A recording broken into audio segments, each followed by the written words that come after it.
Kemudian di antara hal yang perlu kita ingat, Allah kasih kita musibah, ya.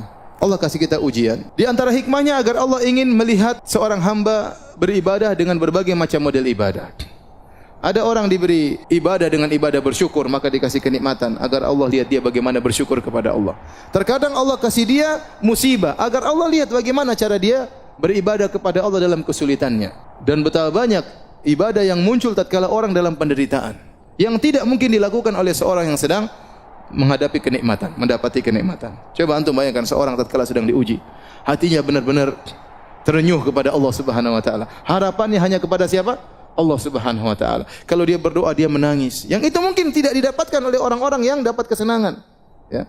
Seorang kalau dalam kenikmatan mungkin dia salat sekedar mau nangis, apa yang mau dia tangisi? Sampai seperti ada lelucon ya. Ada seorang imam di Mekah. Saya diceritain wallah alam benar atau tidak ya, tapi lelucon namanya Syekh Al-Muhaisini. Syekh Al-Muhaisini dia punya murattal Quran ya. Kalau antum dengar murattalnya dia sering nangis. Dan dia punya masjid di daerah di Mekah. Orang banyak yang iktikaf juga di masjid tersebut. Dan dia kalau salat sering nangis ya.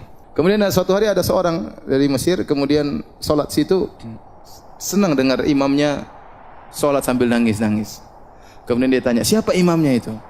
Maka orang berkata namanya Al-Muhaisini. Sementara di samping-samping ada hotel-hotel namanya Al-Muhaisini, Al-Muhaisini. Itu yang punya hotel-hotel ini? Iya. Sudah punya hotel masih nangis katanya.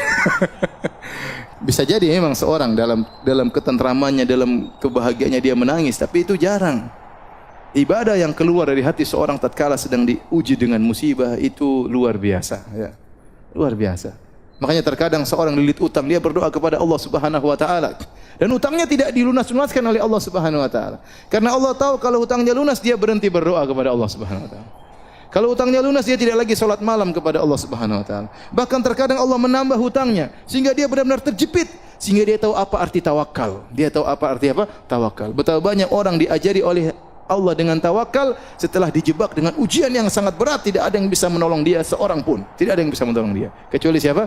Allah. Maka dengan adanya ujian, adanya musibah, adanya penderitaan, maka Allah Subhanahu wa taala ingin mengetahui dari seorang hamba agar hamba itu beribadah dengan berbagai macam model ibadah. Ada ibadah syukur, ada ibadah apa?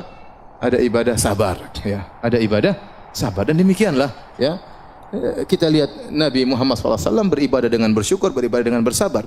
Kita lihat Nabi Sulaiman alaihissalam yang super kaya raya dengan dipenuhi dengan berbagai macam kenikmatan, dia juga pernah diuji oleh Allah Subhanahu wa taala.